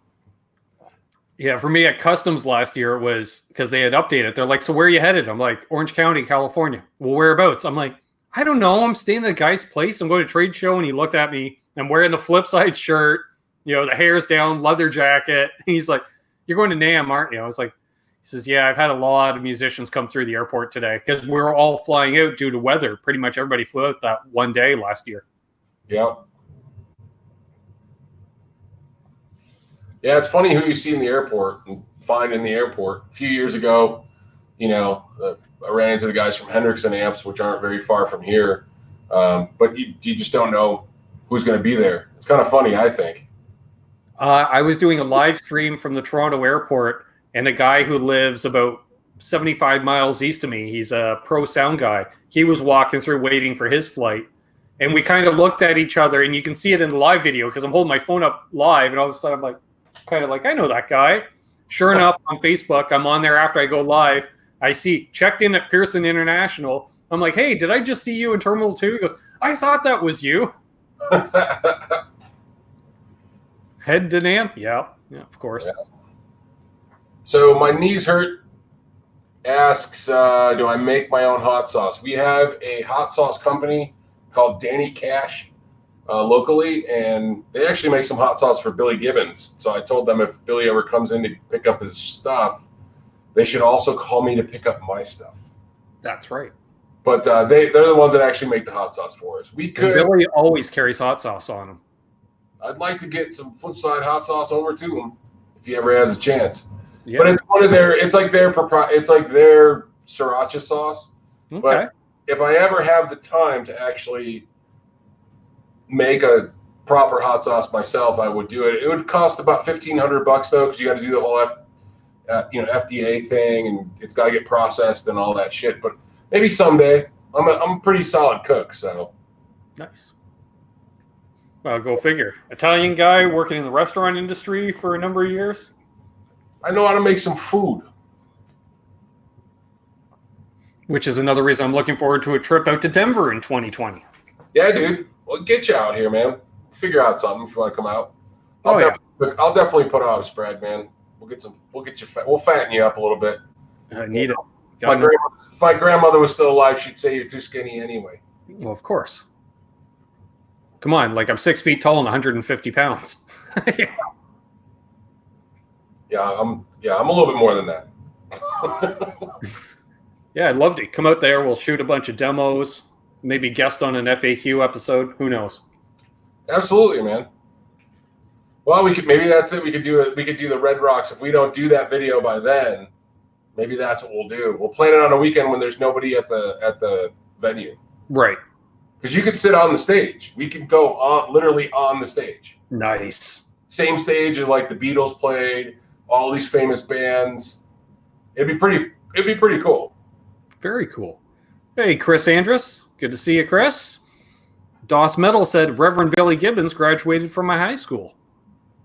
Nice. Very cool. Hello, Daniel Horsley. I saw you jump in earlier there.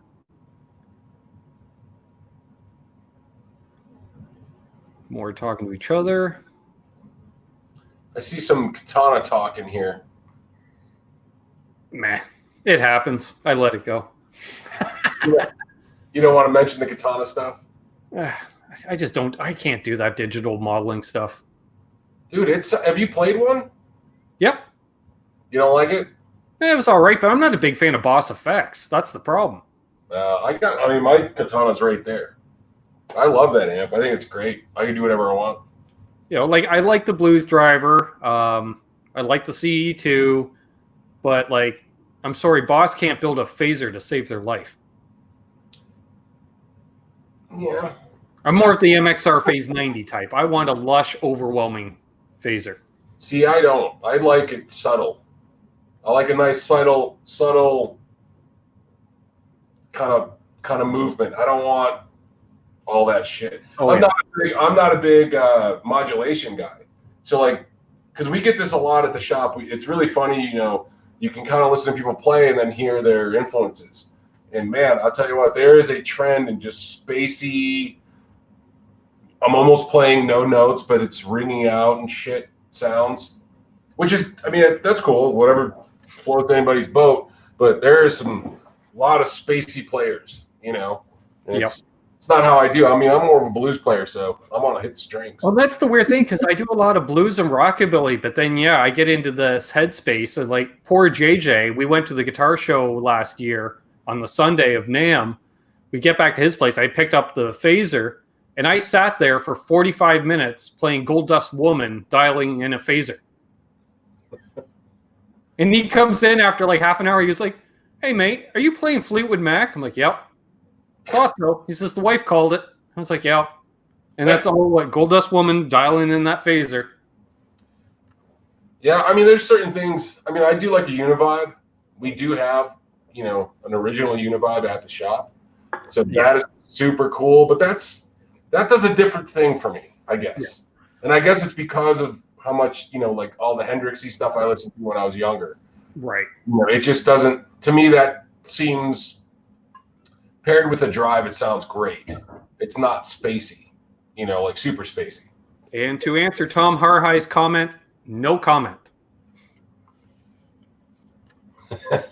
Hey, Martin. Yeah, I might have partaken in some California goodness. I don't know. Well, that one night you guys are up until like fucking 5 a.m. I know. I know. I did that a couple of times. Like JJ's like, hey, it's going on 4 a.m. I'm like, yeah, and I'm on East Coast time still. It's 7 a.m. for me. Yeah, I remember we got back to the hotel and we're shot. I think we went out.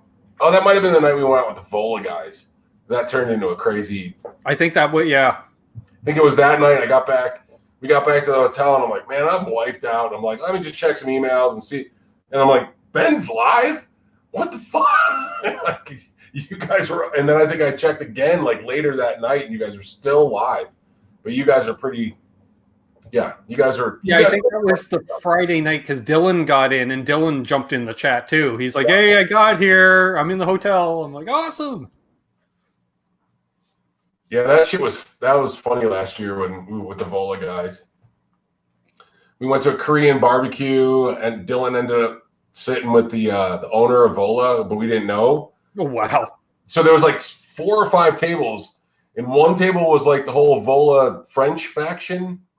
So because they have like a whole French crew, and then there was like the whole USA crew, and then there was like the core Vola guys, and like David Wallman was with us, and Robert Baker, and then Greg and his brother, and his other brother. And then I was there, and then there was a whole table of Chinese folks, and there was only one seat left, and Dylan sat with them. So there was one older lady, and like I guess she never left China before, and she had this look on her face like she was completely and totally unimpressed with everything USA. It was kind of funny. And then next thing I know, like this guy's got his arm around Dylan, and he's putting meat on his tray, and I was like, wow, dude, you made yourself a new friend. After we left, he's like, yeah, that was the owner of Vola. I was like, well, cool, that was great. Or at least we got a, I don't know, it was like a cool friendship, just yeah. Yeah, well, Dylan's a likable guy, so it makes sense. Well, after that, then we got into a cab with Steve from Boston, and this lady, holy shit, what a harrowing experience. This lady takes a fucking turn doing like 80. And me and Steve from Boston, we split it. It was like a $12 Uber ride or whatever. But this lady hits this shit doing like 80 miles an hour, and I'm hanging on for fucking dear life. I'm like, holy fuck, we're gonna die. We get out of the turn, I'm texting Steve. I'm like, dude, I want my $6 back. It was just crazy. And you met Steve. Oh yeah, he's pretty animated. Yeah, and, man, it was a funny. That whole night was a funny experience. Nice. I don't think I did any dinners last year. Maybe this year. It's always fun when you can get a whole bunch of people together. Yeah. I just remember getting free beer at the Framus booth because I was hanging with Steve from Boston. Because they're like, Steve, you need a beer? And I'm like, I'll take one. Yeah, the Framus booth just seemed like it was like, we're a closed club. Yeah. And I felt like, fuck you guys. Like, oh, great, you get free shit and get to do a video, and then we're the ones that actually buy it. So it was a weird feeling from it. Yeah. Even though we signed up with the Rockboard stuff. It just had this weird vibe, like, oh, we're the YouTubers, and here's our little cool thing with really nice finger sandwiches and such. Right. I don't know. It was weird. It felt weird, I thought. I think the worst is I was trying to film the Framus booth last year, and the guy kept getting in my way, looking at guitars up close. And I gave him a dirty look, and it kind of gets picked up in the video. And then I realized it's the singer from Alice in Chains. No shit. I was like, oh, right, that's the new guy. It's okay. Yeah. That's the thing. You just never know. Like my buddy Tommy would be like, you know who that is? I'm like, nope. He's like, that was the singer that, that's the third singer of this fucking band. I'm like, how am I supposed to know that? That's like when we were walking for beers. I'm like, Dylan, here's my phone. Take a photo. He goes, why? I'm like, that's Glenn Hughes. I'm getting a photo. Oh, He's yeah. like, wait, what? I'm like, yeah, Glenn Hughes, dude. I ain't passing that. That's legit rock star. Yeah, it's kind of funny, man. I guess you just and some of them are like, wow, you definitely aren't as tall as I thought you were. There's some dudes who you're like, well, you're just a wee little fella, ain't you? Yeah. That's true. Or, the camera definitely smooths things out. When you see him in person, you're like, oh, dude. Yeah. Yeah, time wasn't nearly as good to you as I thought. Yeah. You did a lot of alcohol and coke in the 80s, didn't you? You did not. Have you been laying out in the sun the last 30 years? Because you look like leather. Exactly. If you're almost done drying up. Yeah. Oh, shit, man. What's this? Colorado is a Centennial state. They no longer use Rocky Mountain State. I don't know. We're the weed state. That's what we are. We're the weed. You're the everything state now. You guys legalized psilocybin too. Yeah, we got mushrooms and beer and weed. It's like it's like crazy. So like I'm saying, folks, the next fundraiser is to get me to Denver. It's funny because it didn't change anything. Like everybody already smoked weed here, so the fact that it passed is no surprise. The thing is that nobody gave a shit. It was kind of like, you're not hurting anybody. Yeah. Who cares? It doesn't have the same negative connotations that it does in places that are way more uptight. Yeah. Yet if they did it, they wouldn't be so uptight. Right. Well, I mean, teach his own is kind of the practice that I think is a lot of it was the mentality out here. It's like, yeah, whatever. Knock yourself out. As long as you ain't hurting anybody, then, have fun.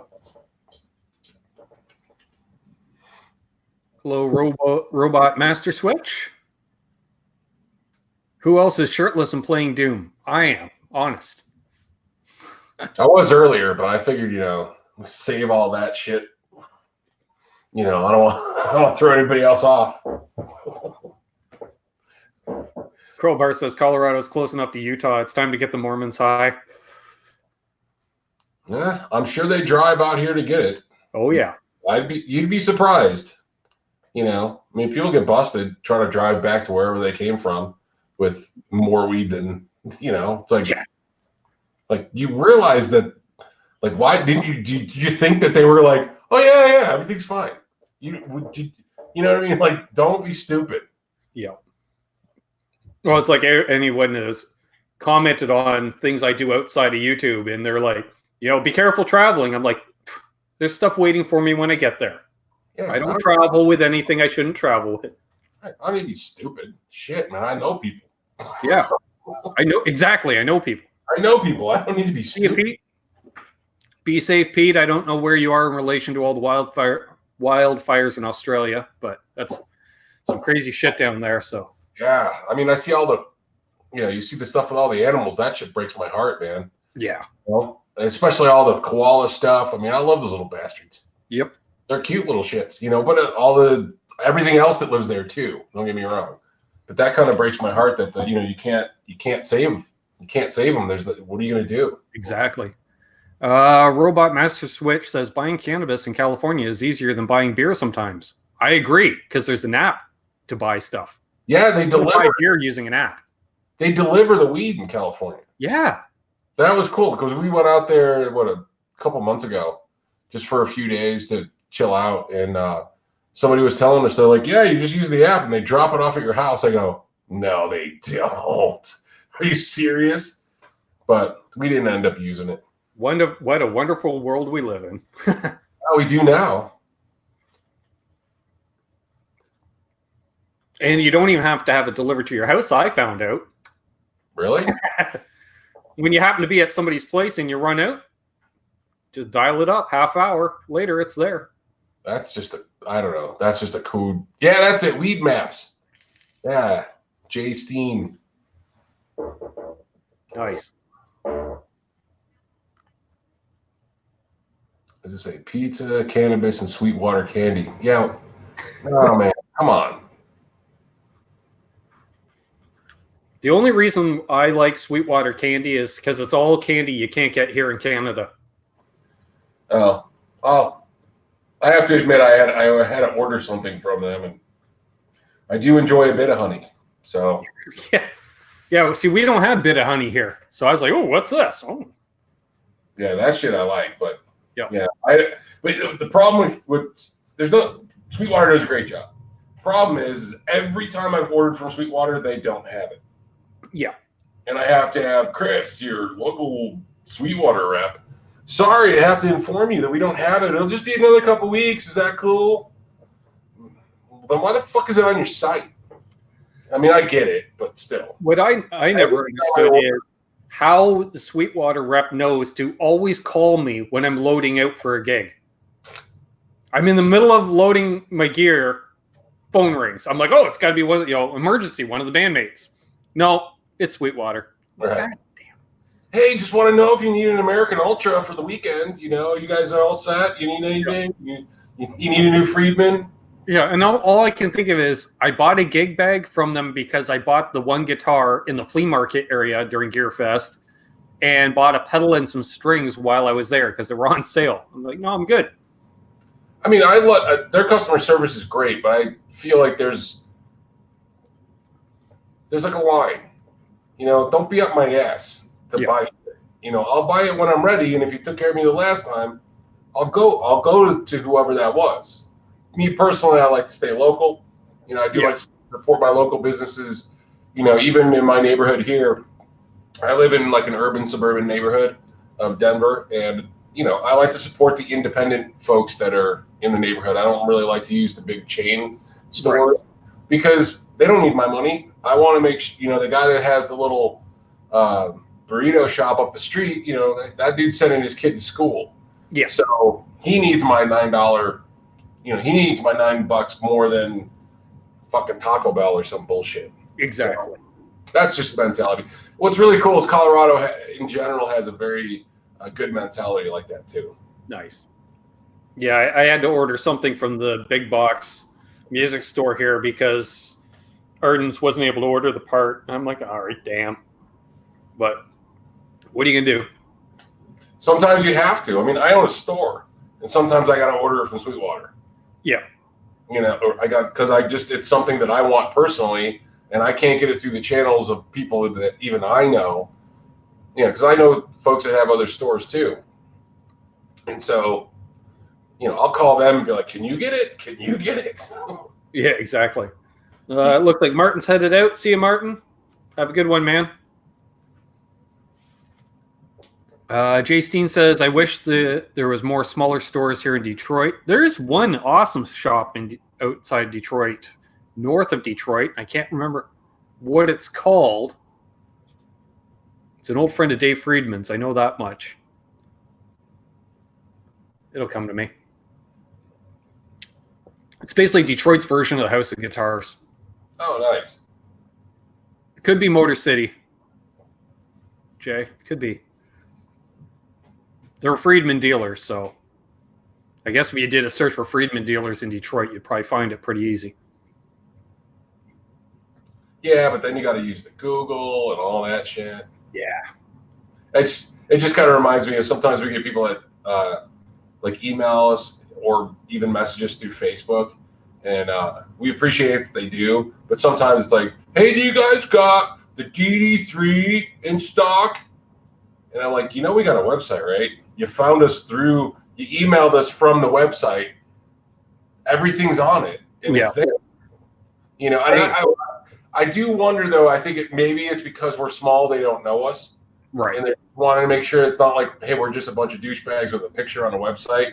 And it's like if somebody actually responds, Or one of those places that puts everything up on the site because you can order it, not necessarily carry it. Right. Like a drop shipper or something like that. But sometimes it's like, there's some, or we get weird questions where it's like easy Google questions. We'll answer it certainly, but sometimes I'm like, dude, my dad uses the Google flawlessly. Yeah, exactly. I know you can figure it out. Hey, hello to Randy Crooks, and hello, Ted. He says, I've never seen and smelled as much weed until I went to Queen Street in Toronto. Well, yeah, a lot of clubs on Queen Street. Yeah, well, come to Denver. You just drive through the highway, and there'll be a cloud, not physically a cloud of smell because they grow the shit in big warehouses. Yep. So you just drive down the highway and all of a sudden it's just weed. Well, see, I get that driving down the highway, which is basically like an interstate. You can smell it just east of here because we have an Indian reserve with 2,000 residents and I believe at last count 85 pot stores. Oh, wow. Well, yeah, like literally everybody is converting the front room of their house into a pot store. I'm not complaining, just observing. But you can literally someday smell it from the highway, and the reservation is still 2 miles away from the highway. I mean, there's places in Denver where you drive, you can smell it. It's easy. Yep. Just because there's a lot of, they're growing it. Yep. I mean, there's a lot of places that are growing it. And the same thing, we got pot stores everywhere. I got a cannabis superstore, like a mile and a half from my house. Nice. Yeah. Good times we're living in. That's all I say. Yep. What's going on over here? Let's see. A few people having conversations with each other by look things. Yeah, I think it is Motor City Music, guys. Guitar Man mentioned it. Jay Steen mentioned it. Yeah. So Robot is, do you think a Telecaster Deluxe is a good alternative to a Les Paul for Doom? No. Not at all. Not even close. The pickups differences are huge. Yeah. You're just not going to get the same. Yeah. Hello, Timo. Good to see you. Dill Palmer weed incense. I knew a guy in high school had a car air freshener that smelled like weed. I'm like, what's the point? Right. Now you're just going to get hassled by the cops without the benefit. Exactly. They're going to smell it and you're fucked. Mm-hmm.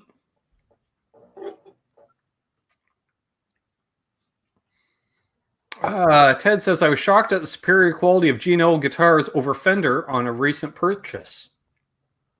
Yep. I'm a big advocate of G&Ls and a dealer. There's one right here. In that leather bag is my G&L. Nice. I'll show it to you.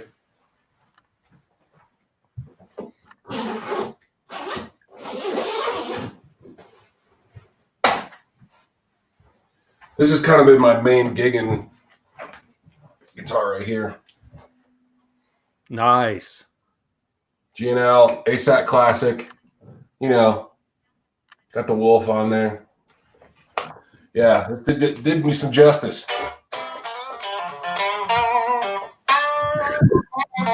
Damn, I am happy. Wait for that to come over to the StreamYard chat here.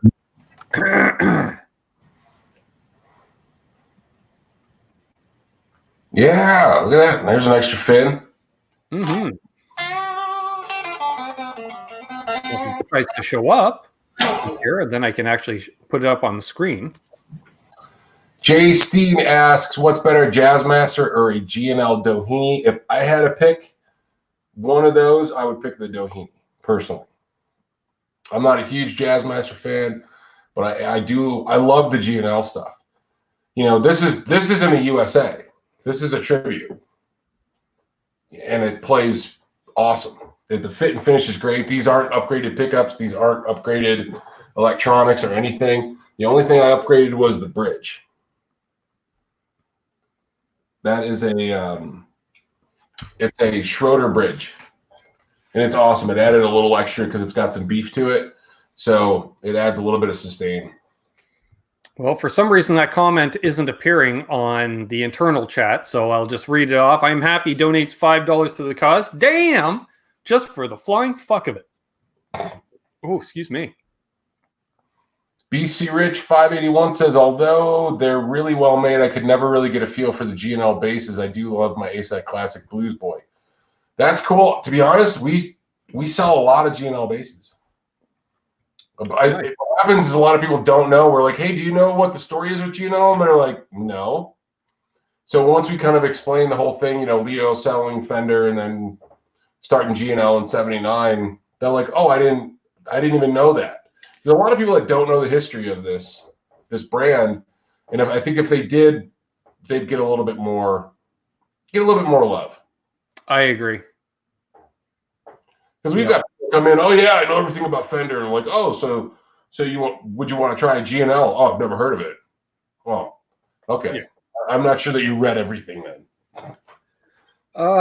Hugh Caldwell asks, have you or Ike tried the Nux or Nuix NCH1 Monterey Vibe? I have not tried any Nux products myself. We had the rep come in like about a month ago, and we tried about a bunch of pedals. I really like their pedal boards because they're a 2-layer pedal board. Okay. And it's got these movable rails, so you can really kind of design it the way you want it. I really like it. We may grab some of those. The pedals we did try out, I can't remember exactly which ones they were, but what we did try I thought sounded good and they were affordable. Now, how they are long-term, durability, I don't know. But from the initial test, they sounded pretty good. Nice. Tim O was asking, is Ike the guy from the Belleville store? No, Ike is in Denver, Colorado. Where's Belleville? That's the town I'm in. Oh. Where I do a lot of my demos these days. Damn, SD Design. $5 to the cause. Viva independent YouTubers. Go Canada. Go Colorado. Yeah. Nice. Hey, wait 1 second. I got to let my dogs in. They're scratching at the door. Quite all right. I hear you, buddies. Sure, that one shows up in the chat. For some reason, I Am Happy's didn't show up. Sort of. China Mike had that problem last weekend. Excuse me.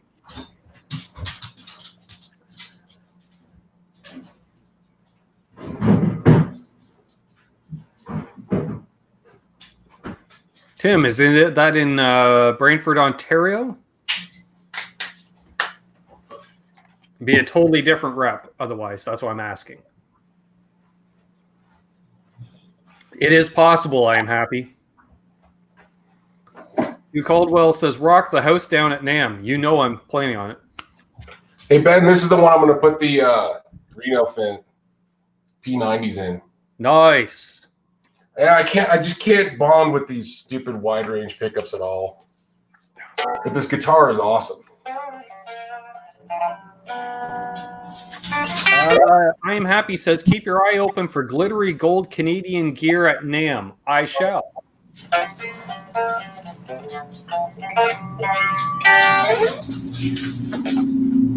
Let's see. RoboMaster Switch says, hey, Ben, I picked up a Schecter Hellcat 6. It's thick. Nice. Hey, Sean Zimmerman in the house. Ted liked your ASAT. Nice. Yeah, those wide range pickups, yeah, they're not that great for things like Doom and such. No, and these, the originals had a chime to them and had a real kind of cool thing going on. These reissue ones just don't have that same vibe. Can't seem to get it. Looks like TWF 7847, aka Ted, says, see you at NAMM, Ben. Yeah, if you see me, definitely come up, say hi, introduce yourself. That goes for anybody that's attending NAMM. If you see me, definitely say hi.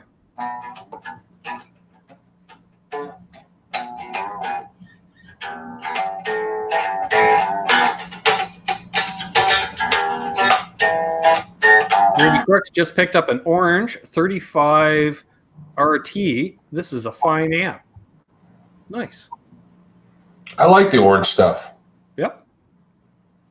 I wasn't the biggest fan of orange because I couldn't get my tone as much out of it, but orange amps have their own sound like a Marshall, and they do it very well.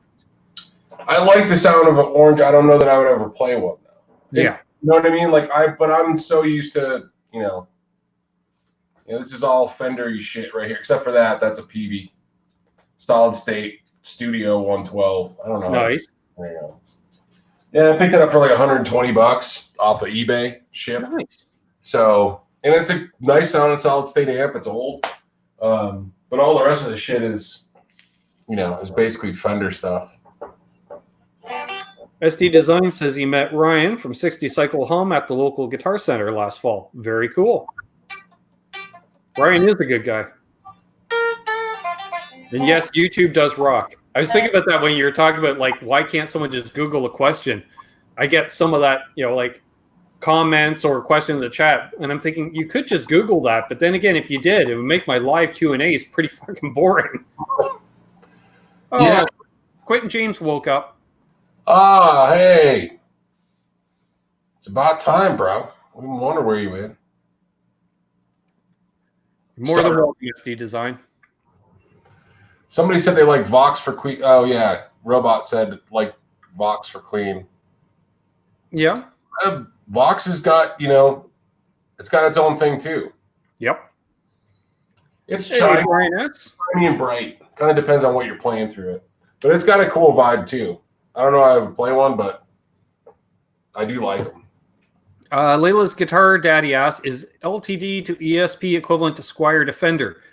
Used to be that way, but now it's pretty much, unless you do a signature guitar or a custom shop, are the only ones that are branded ESP anymore. It seems like pretty much everything is branded LTD otherwise.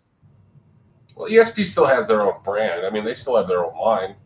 They do, but most of it's all branded as LTD these days. It's pretty much only the custom shop where they, or a signature model where they'll put the ESP logo on them for whatever reason. Maybe that's how they're distinguishing it. I mean, they got the E2s as well. Yeah. Those are like next level from LTD. Let's see. Gary Tholander asked, question, if a guitar falls off a guitar stand in the forest, does it make a sound? Depends how thick the underbrush is. Depends on if your wife's in the other room. Yeah, that too. Brian asks, Ben, are you excited about NAMM yet? What is your can't wait to see list? Yes. Honestly, I've been excited for a couple of weeks. Friedman amp. That's what I want to check out.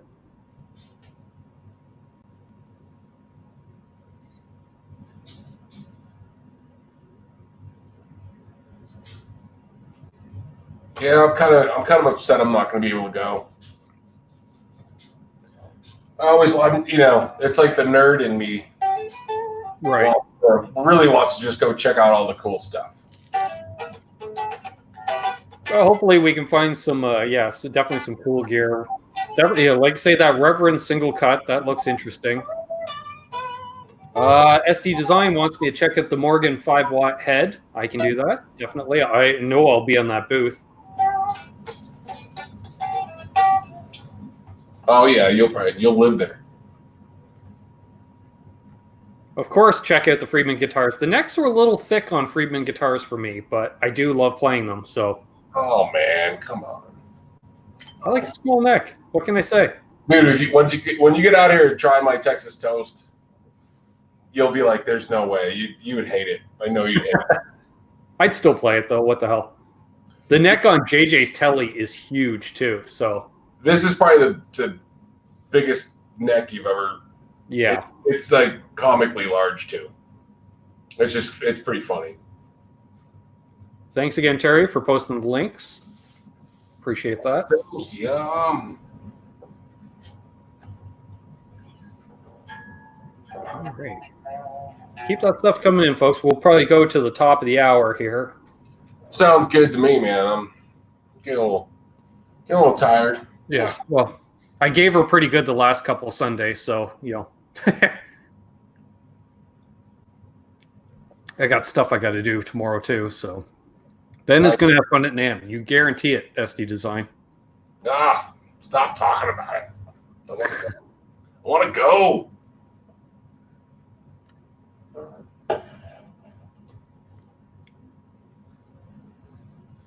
Now we got everyone talking next, right? Yeah, well, Harley's saying that, hates the thick neck, that the whole line of bunk about thick necks, it's not about tone. I don't like a thick neck because of tone. It's because I literally have comically large hands. Ben's shaken my hand before. Yep. I have gigantic hands. So for me, a couple catcher's mitts going on there. Yeah, it's a comfort level. Like a small neck is just. And that's why I go with a small neck, because I have smaller hands. Because again, I shake my hand. I have little girly hands. He's got a wee little hand. So for me, it's got. I even like the necks that are a little bit wider this way, because then I have a little bit more. There's a little bit more bulk on it. Right. But a fatter neck for me, I don't. If it's too thin, I get kind of crampy in here, and I just can't. I can't play it. So like Ibanez, forget it. Just no matter how much. If I would like one, I just can't play it. If the necks are too thin, no chance. Yeah. Although I have been playing wider necks lately. I had a hard time playing my Jackson because it's similar to an Ibanez where it has that really shallow neck. They take a ton off the back. Yeah. And I was getting cramps playing. I was like, wow, this is almost too small. It's too thin. I mean, I get it for shreddy bits. If you're a shredder, I get it, but I'm not. Hey, we got Chris in here. Ibanez hand cramps are a thing. Yes, they are. And yes, Ibanez has the wide neck acoustics coming out. 88, man, come on. That ain't shit. That's not even a start. Robot Master Switch says, what a YouTuber guitar people really smell like. No, that wouldn't be fair. Because by about Saturday, Sunday, we could all be a little off. Yeah, you should still shower, though. Well, you should. Well, it's funny because one time it was the NAMM show. I got tickets to go see Black Label Society, and we had backstage passes. So I got to meet Zach Wild, and he's like, "Hey, how's it going?" And he's a pretty big guy. Right. Like, does the hand thing, hug. Cool. I was like, great.